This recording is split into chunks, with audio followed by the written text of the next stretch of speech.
저는 신경과 전문의로 20년 넘게 뇌졸중 환자들을 봐왔습니다. 그 세월 동안 제가 가장 많이 들은 말이 있습니다. 어젯밤까지만 해도 멀쩡했는데요. 보호자들은 항상 그렇게 말합니다. 전날 저녁 식사도 잘 하셨고, 주무시기 전에 텔레비전도 보셨고, 별다른 이상이 없으셨다고요. 그런데 아침에 일어나 보니 반신이 마비되어 있었다고, 말을 못 하신다고, 눈빛은 살아있는데 몸이 말을 듣지 않는다고. 저는 그 말을 들을 때마다 마음이 무겁습니다. 왜냐하면 저는 압니다. 그분의 혈관은 하룻밤 사이에 망가진 게 아니라는 것을. 뇌졸중은 갑자기 오지 않습니다. 뇌졸중은 예고 없이 오는 것처럼 보이지만 실제로는 수년, 길게는 수십 년에 걸쳐 조용히 준비된 결과입니다. 혈관은 소리 없이 손상됩니다. 통증도 없고 눈에 보이는 증상도 없습니다. 그래서 무서운 겁니다. 아무것도 느끼지 못하는 사이에 내 몸 안의 혈관은 이미 전쟁터가 되어 있을 수 있습니다. 제가 여러분께 오늘 드리고 싶은 말씀은 하나입니다. 뇌졸중과 심근경색은 막을 수 있는 병이라는 것입니다. 많은 분들이 이 말을 믿지 않으십니다. 집안 내력이라 어쩔 수 없다고 하십니다. 나이 들면 다 그런 거 아니냐고 하십니다. 하지만 저는 수십 년간의 임상 경험과 수많은 연구 결과를 통해 확신합니다. 뇌졸중 환자의 상당수는 생활 습관을 바꾸는 것만으로도 충분히 예방이 가능했던 분들이었습니다. 그렇다면 혈관을 망가뜨리는 것은 무엇일까요? 첫 번째는 고혈압입니다. 고혈압은 혈관벽에 지속적인 압력을 가합니다. 호스에 물을 너무 강하게 밀어 넣으면 호스가 닳고 터지듯 혈압이 높으면 혈관 내벽이 조금씩 손상됩니다. 그 손상된 자리에 콜레스테롤이 쌓이고 염증이 생기고 결국 혈관이 좁아지거나 막히게 됩니다. 두 번째는 당뇨입니다. 혈당이 높으면 혈관 내벽 세포 자체가 손상됩니다. 당뇨가 있는 분들은 그렇지 않은 분들보다 뇌졸중 발생 위험이 2배에서 4배까지 높습니다. 그런데도 많은 분들이 당뇨를 가볍게 여깁니다. 인슐린 맞으면 되지 않냐고 하십니다. 하지만 약으로 혈당을 조절한다고 해서 이미 손상된 혈관이 회복되는 건 아닙니다. 세 번째는 고지혈증, 즉 혈중 콜레스테롤 수치입니다. 콜레스테롤 자체가 나쁜 물질은 아닙니다. 하지만 LDL 콜레스테롤, 소위 나쁜 콜레스테롤이 과도하게 쌓이면 혈관벽 안으로 파고들어 죽상경화증을 일으킵니다. 혈관벽 안에서 서서히 자라는 이 덩어리가 어느 날 갑자기 터지면 그게 바로 뇌졸중이 되는 겁니다. 네 번째는 흡연입니다.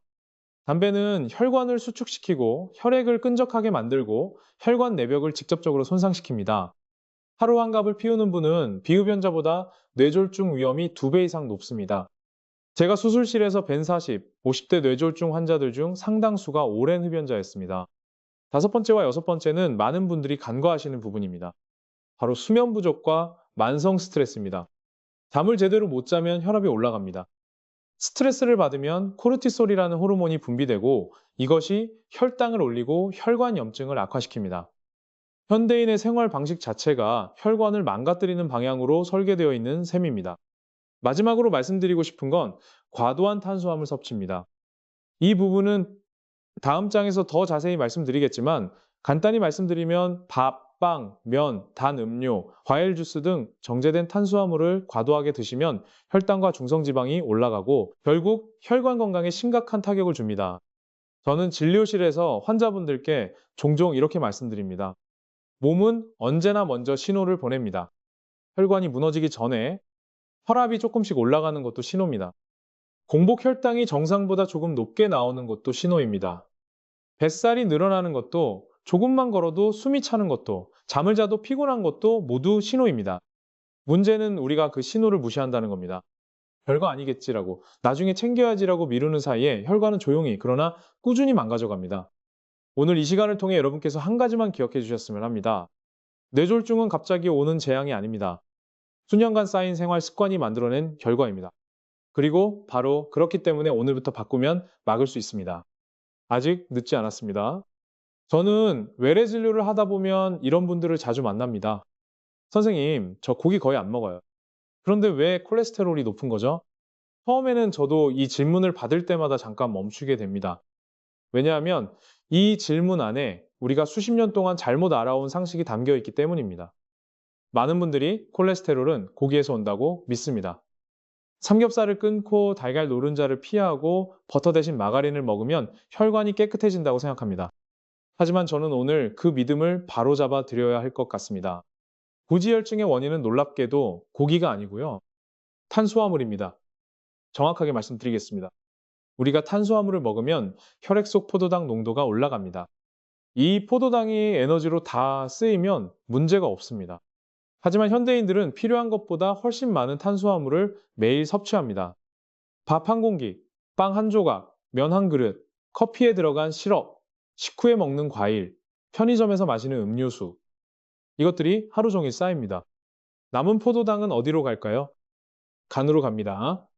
간은 이 남은 포도당을 받아서 중성지방으로 바꾸고 그 과정에서 LDL 콜레스테롤, 즉 나쁜 콜레스테롤의 생산도 늘어납니다. 다시 말해 고기를 안 먹어도 탄수화물을 과도하게 먹으면 간이 스스로 콜레스테롤을 만들어냅니다. 이것이 제가 진료실에서 수없이 목격해온 현실입니다. 여기에 더해과당이라는 문제가 있습니다. 설탕, 액상과당, 과일에 들어있는 과당은 포도당보다 훨씬 빠르게 간에서 지방으로 전환됩니다. 내장 지방이 쌓이는 속도가 빨라지고 이 내장 지방은 단순히 배가 나오는 미용 문제가 아닙니다. 내장 지방은 염증 물질을 지속적으로 분비합니다. 그 염증 물질이 혈관 내벽을 공격합니다. 이제 동맥경화가 어떻게 만들어지는지 설명해 드리겠습니다. 혈관 내벽이 손상되면 우리 몸은 그 상처를 막으려 합니다. 백혈구가 달려오고 콜레스테롤이 그 자리에 쌓이기 시작합니다. 이것이 시간이 지나면서 굳어지고 플라크라는 덩어리가 됩니다. 처음에는 작습니다. 혈액이 그냥 지나갑니다. 하지만 해가 지나고 10년, 20년이 쌓이면 이 덩어리는 점점 자랍니다. 혈관이 좁아집니다. 혈류가 줄어듭니다. 그리고 어느 날 이 플라크가 터집니다. 그 자리에 혈전이 생기고 혈관이 막힙니다. 그게 바로 뇌졸중이고 심근경색입니다. 이 과정이 하루 이틀에 일어나는 게 아닙니다. 수십 년에 걸쳐 조용히 진행됩니다. 그래서 어젯밤까지 멀쩡했던 분이 오늘 아침에 쓰러지는 겁니다. 하룻밤 사이에 망가진 게 아닙니다. 수십 년의 식습관이 그날 한꺼번에 폭발한 것입니다. 제가 특히 걱정하는 분들이 있습니다. 배가 나왔고 운동은 거의 안 하시는 분, 혈액 검사를 해보면 중성지방이 높고 HDL 콜레스테롤은 낮고 공복 혈당은 정상 범위 위쪽에 아슬아슬하게 걸쳐 있는 분, 그런데 본인은 이렇게 말씀하십니다. 아무 증상이 없으니까 괜찮은 거 아닌가요? 이 말이 가장 위험합니다. 동맥경화는 증상이 없습니다. 고혈압도 증상이 없습니다. 고지혈증도 증상이 없습니다. 이 세 가지를 묶어서 침묵의 살인자라고 부르는 이유가 있습니다. 느끼지 못하기 때문에, 알아차리지 못하기 때문에 막을 수 있는 시간을 그냥 흘려보내게 됩니다. 또 한 가지 제가 진료실에서 자주 보는 패턴이 있습니다. 운동을 열심히 하시는 분인데 혈관 상태가 생각보다 나쁜 경우입니다. 이유를 여쭤보면 운동 후에 탄수화물 보충제를 드시거나 에너지 음료를 드시거나 과일 스무디를 자주 드신다고 합니다. 운동은 분명 도움이 됩니다. 하지만 식습관이 받쳐주지 않으면 그 효과는 생각보다 제한적입니다. 혈관 건강은 운동장 위에서만 만들어지는 게 아닙니다. 식탁 위에서 먼저 만들어집니다. 그렇다고 탄수화물을 아예 드시지 말라는 게 아닙니다. 탄수화물은 우리 몸의 중요한 에너지원입니다. 제가 말씀드리는 거는 정제된 탄수화물의 과도한 섭취입니다. 흰 쌀밥, 흰 빵, 흰 밀가루 음식, 설탕이 들어간 음료, 과자, 달콤한 디저트. 이것들이 혈관 안에서 수십 년에 걸쳐 쌓이는 시한폭탄의 재료입니다. 오늘 식사를 떠올려 보십시오. 아침에 무엇을 드셨나요? 점심은요? 음료는 무엇을 마셨나요? 한 끼가 문제가 아닙니다. 저는 그것을 탓하는 게 아닙니다. 하지만 그 한 끼가 10년, 20년 동안 반복된다면 그 결과가 지금 여러분 혈관 안에 조용히 쌓이고 있다는 사실, 그것만큼은 기억해 주셨으면 합니다. 당신의 혈관은 오늘도 당신이 드신 것을 기억하고 있습니다. 저는 진료실에서 가끔 이런 분들을 만납니다. 선생님, 저 한 달 전에 갑자기 말이 잘 안 나왔어요. 한 5분, 10분. 그러다가 괜찮아지더라고요. 그냥 피곤해서 그런 줄 알았어요. 저는 그 말을 들으면 속으로 아찔해집니다. 왜냐하면 그분은 이미 뇌졸중 직전의 경고를 받으셨던 겁니다. 그냥 지나친 채로 오늘 제가 꼭 말씀드리고 싶은 것은 이겁니다. 뇌졸중은 대부분 아무 예고 없이 오지 않습니다. 몸은 반드시 먼저 신호를 보냅니다. 문제는 그 신호를 우리가 알아채지 못하거나 알아채도 대수롭지 않게 넘긴다는 것입니다. 먼저 뇌졸중의 진짜 전조 증상이 무엇인지 말씀드리겠습니다. 첫 번째는 갑작스러운 한쪽 얼굴이나 팔다리의 마비입니다. 갑자기 한쪽 팔에 힘이 빠진다거나 얼굴 한쪽이 처지는 느낌이 든다거나 걷다가 한쪽 다리가 말을 듣지 않는다거나 이런 증상이 생기면 즉시 의심하셔야 합니다. 두 번째는 말이 갑자기 잘 안 나오거나 다른 사람의 말이 갑자기 이해가 안 되는 경우입니다. 하려는 말은 머릿속에 있는데 입 밖으로 나오지 않는다. 혹은 상대방이 하는 말이 갑자기 낯선 외국어처럼 들린다. 이것은 뇌의 언어 영역에 혈류가 줄어들었다는 매우 심각한 신호입니다. 세 번째는 갑작스러운 시야장애입니다.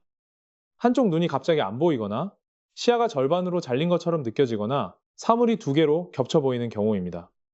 이것도 잠깐 나타났다가 사라질 수 있습니다. 그렇다고 해서 괜찮은 게 아닙니다. 네 번째는 갑작스러운 균형 감각 상실입니다. 걷다가 갑자기 한쪽으로 쏠린다거나 어지러워서 제대로 서 있기가 힘들다거나 물건을 잡으려는데 손이 목표물에서 빗나가는 경우입니다. 이 네 가지 증상에 공통점이 있습니다. 모두 갑자기 나타난다는 것입니다. 서서히 오는 게 아닙니다. 멀쩡하다가 갑자기입니다. 이 갑자기라는 단어가 핵심입니다. 그런데 여기서 제가 반드시 짚어드려야 할 오해가 있습니다. 많은 분들이 뇌졸중하면 극심한 두통을 먼저 떠올리십니다. 인터넷에 떠도는 정보 중에 갑자기 머리가 깨질듯이 아프면 뇌졸중이라는 말이 있는데 이것은 일부만 맞는 말입니다. 극심한 두통은 뇌출혈, 특히 지주막하 출혈의 경우에 나타날 수 있습니다. 하지만 뇌졸중의 가장 흔한 형태인 뇌경색, 즉 혈관이 막히는 경우에는 두통이 없는 경우가 훨씬 많습니다. 또 이런 오해도 있습니다. 귀에서 윙 소리가 나면 뇌졸중이라거나 만성두통이 있으면 뇌졸중 위험이 높다거나 이런 증상들이 아예 무관하다고 할 수는 없지만 이것만으로 뇌졸중을 의심하는 건 정확하지 않습니다. 오히려 그런 잘못된 정보 때문에 진짜 중요한 신호를 놓치는 경우가 생깁니다. 전조 증상의 중요성은 뇌졸중 증상과 동일합니다. 이것이 무슨 뜻인지 설명드리겠습니다. 앞서 말씀드린 네 가지 증상, 즉 마비, 언어, 장애, 시야, 장애, 균형 감각 상실이 잠깐 나타났다가 사라지는 경우가 있습니다. 5분, 10분 혹은 30분 안에 완전히 회복되는 거죠. 의학적으로 이것을 일과성 허혈 발작, 영어로는 TIA라고 부릅니다. 문제는 이 증상이 사라지고 나면 당사자가 다행히 괜찮아졌네 라고 생각한다는 겁니다. 그리고 그냥 주무십니다. 다음날 아침이 되면 반신이 마비되어 있습니다. 말을 못 하십니다. 평생 회복하지 못하시는 경우도 있습니다. 저는 이 패턴을 수없이 봐왔습니다. TIA는 뇌졸중의 예고편입니다. TIA가 발생한 후 48시간 이내에 뇌졸중이 올 위험이 가장 높습니다. 증상이 사라졌다는 것은 혈관이 회복됐다는 뜻이 아닙니다. 폭탄의 신관이 한번 건드려졌다는 뜻입니다. 그래서 저는 이 말씀을 꼭 드리고 싶습니다. 증상이 사라졌어도 병원에 가셔야 합니다. 가족 중에 갑자기 말이 이상해졌다가 괜찮아진 분이 계신다면, 갑자기 한쪽 팔에 힘이 빠졌다가 회복됐다라는 분이 계신다면 그냥 넘기시면 안 됩니다. 그날 밤이 가장 위험합니다. 저는 가끔 이런 생각을 합니다. 만약 그 환자분이 증상이 사라지고 나서 바로 응급실에 오셨더라면, 만약 그날 밤 병원에 가셨더라면 지금 이렇게 되지 않으셨을 수도 있었다고, 그 생각이 의사로서 가장 힘든 순간입니다. 몸은 분명히 신호를 보냈습니다. 마지막 경고를 보낸 겁니다. 우리가 그 신호를 읽을 줄 알아야 합니다. 지금 이 순간 주변에 그런 증상을 겪고도 그냥 지나친 분이 계신다면 오늘이라도 늦지 않았습니다. 병원에 가십시오. 뇌 MRI 한번 찍어보시는 건 절대 과한 일이 아닙니다.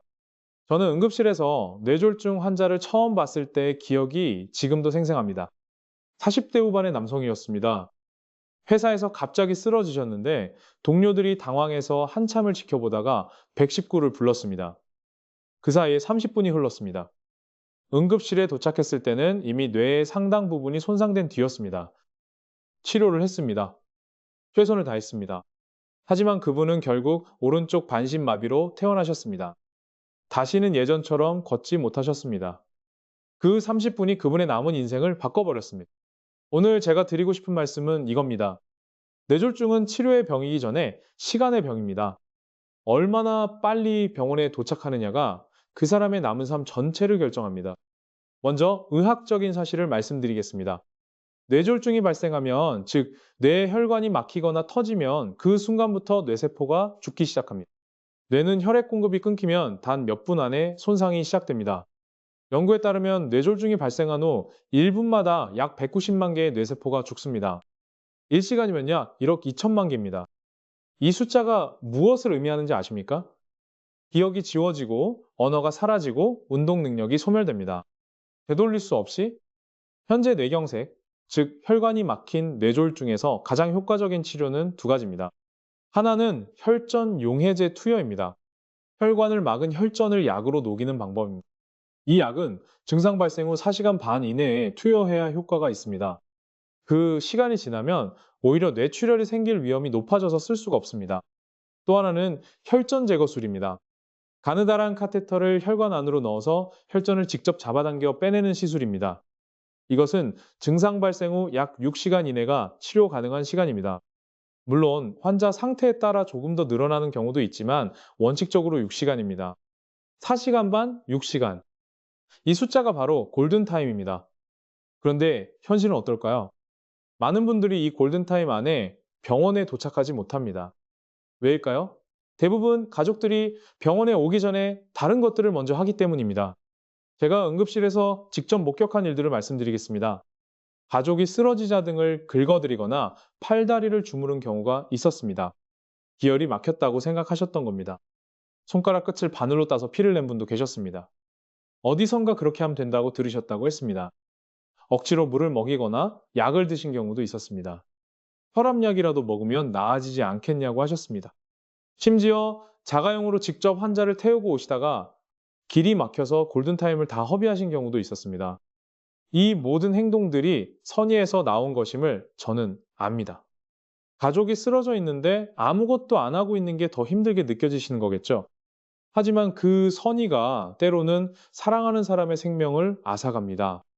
119 전화하는 게 제일 먼저고 그거 외에는 아무것도 하지 않는 게 좋습니다. 이것이 제가 20년 동안 뇌졸중을 봐온 의사로서 드릴 수 있는 가장 명확한 조언입니다. 119에 전화하면 구급대원들이 이동하는 동안 전화로 지시를 해드립니다. 환자를 안전한 자세로 눕히는 법, 기도를 확보하는 법, 그것을 따르시면 됩니다. 그 외에 어떤 민간요법도 어떤 응급처치도 시도하지 마십시오. 특히 음식이나 물을 드시지 마십시오. 뇌졸중이 오면 삼키는 기능 자체가 마비되는 경우가 많습니다. 이 상태에서 억지로 무언가를 먹이면 기도로 넘어갑니다. 흡인성 폐렴이 생기고 그것이 치명적인 결과로 이어질 수 있습니다. 뇌졸중으로 쓰러진 분을 살리려다가 음식을 잘못 먹여서 더 빨리 잃게 되는 경우가 실제로 있습니다. 또 한 가지, 환자를 자가용으로 이동하지 마십시오. 119 구급차는 이동하면서 병원에 미리 연락을 합니다. 환자 상태를 전달하고 도착 즉시 처치를 받을 수 있도록 준비시킵니다. 하지만 자가용으로 오시면 응급실 도착 후 처음부터 다시 접수하고 기다려야 합니다. 그 차이가 수십 분입니다. 그 수십 분이 수백만 개의 뇌세포입니다. 뇌는 간과 다릅니다. 간은 손상되어도 재생됩니다. 하지만 뇌세포는 한 번 죽으면 거의 돌아오지 않습니다. 뇌졸중 이후 재활을 통해 어느 정도 기능을 회복할 수는 있습니다. 하지만 그것은 죽지 않고 살아남은 뇌세포들이 그 역할을 대신 맡아주는 것입니다. 죽은 세포가 살아나는 게 아닙니다. 그렇기 때문에 골든타임이 전부입니다. 가족 중에 갑자기 말이 어눌해지거나 한쪽 팔다리에 힘이 빠지거나 입이 한쪽으로 비뚤어지는 분이 계시다면 지금 당장 119를 누르십시오. 생각하지 마십시오. 고민하지 마십시오. 설령 뇌졸중이 아니었다 해도 괜찮습니다. 하지만 뇌졸중이었는데 망설이셨다면 그 망설임의 대가는 너무나 큽니다. 그 6시간 안에 어떻게 행동하느냐가 그 사람의 남은 인생을 결정합니다. 저는 진료를 마치고 나서 가끔 혼자 이런 생각을 합니다. 오늘 제가 만난 환자들 중에서 몇 분이나 10년 뒤에도 건강하게 살아계실까?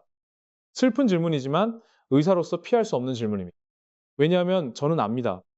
뇌졸중으로 쓰러지는 분들 대부분이 어느 날 갑자기 불운을 만난 게 아니라는 것을 수년, 수십 년에 걸쳐 쌓아온 생활 습관이 결국 어느 날 한꺼번에 터진 것이라는 것을 뇌졸중은 생활 습관병입니다. 이 말이 냉정하게 들릴 수 있다는 걸 압니다. 마치 환자에게 책임을 돌리는 것처럼 들릴 수도 있습니다. 하지만 저는 이 말을 비난으로 드리는 게 아닙니다. 희망으로 드리는 겁니다. 왜냐하면 생활 습관을 바꿀 수 있기 때문입니다. 그렇다면 지금 당장 무엇을 해야 할까요? 저는 거창한 것을 말씀드리려는 게 아닙니다. 오늘부터 시작할 수 있는 구체적인 것들을 말씀드리겠습니다. 첫 번째, 혈압을 확인하십시오. 고혈압은 뇌졸중의 가장 강력한 위험인자입니다. 그런데 고혈압 환자의 상당수가 자신이 고혈압인지 모릅니다. 증상이 없기 때문입니다. 약국에서도 혈압을 잴 수 있습니다. 가정용 혈압계도 그리 비싸지 않습니다. 수축기 혈압이 140 이상이거나 이완기 혈압이 90 이상이라면 반드시 병원에 가십시오. 혈압약을 먹는 것이 부끄러운 일이 아닙니다. 혈압을 방치하는 것이 위험한 일입니다. 두 번째, 공복 혈당과 LDL 콜레스테롤을 확인하십시오. 1년에 한 번 건강검진을 받으시는 분들은 이 수치가 결과지에 나와 있습니다. 하지만 많은 분들이 결과지를 받아놓고 제대로 읽지 않으십니다. 공복 혈당이 100 이상이면 당뇨 전 단계입니다. LDL 콜레스테롤이 130 이상이면 관리가 필요합니다. 이 두 가지가 동시에 높다면 지금 이 순간 혈관 안에서 동맥경화가 진행되고 있을 가능성이 높습니다. 세 번째, 매일 움직이십시오. 운동이 N이라는 단어가 부담스러우신 분들께 저는 이렇게 말씀드립니다. 걸으십시오. 하루 30분에서 1시간 빠르게 걷는 것만으로도 혈압이 내려가고 혈당이 떨어지고 좋은 콜레스테롤인 HDL이 올라갑니다. 헬스장에 다닐 필요 없습니다. 특별한 장비도 필요 없습니다. 엘리베이터 대신 계단을 쓰십시오. 버스 한 정거장 일찍 내려서 걸으십시오. 그 작은 선택들이 혈관을 살립니다. 네 번째, 담배를 끊으십시오. 저는 흡연자 환자분들께 이 말씀을 드릴 때 가장 조심스럽습니다. 끊으라는 말이 얼마나 쉽고 실제로 끊는 것이 얼마나 어려운지 압니다. 하지만 의사로서 명확하게 말씀드려야 합니다. 담배는 혈관을 가장 빠르고 직접적으로 망가뜨리는 물질 중 하나입니다. 금연 후 1년이 지나면 심혈관 질환 위험이 절반으로 줄어듭니다. 5년이 지나면 비흡연자와 거의 같은 수준이 됩니다. 지금 당장 끊으십시오. 혼자 힘들다면 금연 클리닉을 이용하십시오. 부끄러운 일이 아닙니다. 다섯 번째, 잠을 충분히 주무십시오. 수면 부족은 혈압을 올리고 혈당을 올리고 염증 수치를 높입니다. 하루 6시간 미만으로 주무시는 분들은 뇌졸중 위험이 유의미하게 높습니다. 잠을 줄여서 더 많은 일을 하는 것이 생산적이라고 생각하시는 분들이 계십니다. 하지만 수면을 희생하면서 쌓은 성과가 뇌졸중 한 번으로 모두 사라질 수 있습니다. 잠은 낭비가 아닙니다. 혈관이 회복하는 시간입니다. 여섯 번째, 정제 탄수화물과 단 음료를 줄이십시오. 밥을 반 공기로 줄이거나 흰 쌀밥 대신 현미밥으로 바꾸는 것부터 시작하십시오. 식후에 습관적으로 마시는 단 음료를 물이나 무가당차로 바꾸십시오. 이 작은 변화가 혈당을 낮추고 중성지방을 낮추고 간에서 만들어지는 나쁜 콜레스테롤의 양을 줄입니다. 마지막으로 40세 이상이신 분들께는 한 가지를 더 말씀드리고 싶습니다. MRA 검사, 즉 뇌혈관 자기공명 영상 검사와 경동맥 초음파 검사를 정기적으로 받으십시오. 이 두 가지 검사를 통해 뇌혈관의 협착 여부, 동맥경화의 진행 정도를 직접 눈으로 확인할 수 있습니다. 증상이 없어도 혈관 안에서 무슨 일이 일어나고 있는지 알 수 있습니다. 모르는 것이 약이 아닙니다. 알아야 막을 수 있습니다. 저는 지금까지 수많은 환자분들을 만났습니다. 그 중에는 젊고 활발하고 아무 문제 없어 보이던 분들도 계셨습니다. 그리고 그분들 중 일부가 어느 날 갑자기 응급실로 실려왔습니다. 그분들을 치료하면서 저는 항상 같은 것을 느낍니다. 조금만 더 일찍 알았다면, 조금만 더 일찍 바꿨다면 이렇게 되지 않았을 수도 있었을 텐데 뇌졸중은 무서운 병입니다. 하지만 더 무서운 것은 따로 있습니다. 바로 나는 괜찮겠지라는 생각입니다. 그 생각이 수십 년 동안 경고를 무시하게 만들고 검사를 미루게 만들고 습관을 바꾸지 않게 만듭니다. 그리고 결국 어느 날 아침 모든 것이 달라져 있습니다. 몸이 쓰러진 다음에 건강을 챙기는 것은 너무 늦습니다. 오늘 이 글을 읽고 계신 여러분께서 제 진료실에 오신 것처럼 생각해 주셨으면 합니다. 저는 지금 여러분께 처방전을 드리고 싶습니다. 약이 아닙니다. 오늘부터 바꿀 수 있는 한 가지 습관입니다. 혈압을 재십시오. 오늘 당장 그것이 여러분의 혈관을 지키는 첫 번째 걸음입니다. 그리고 그 첫 번째 걸음이 남은 인생 전체를 바꿀 수 있습니다.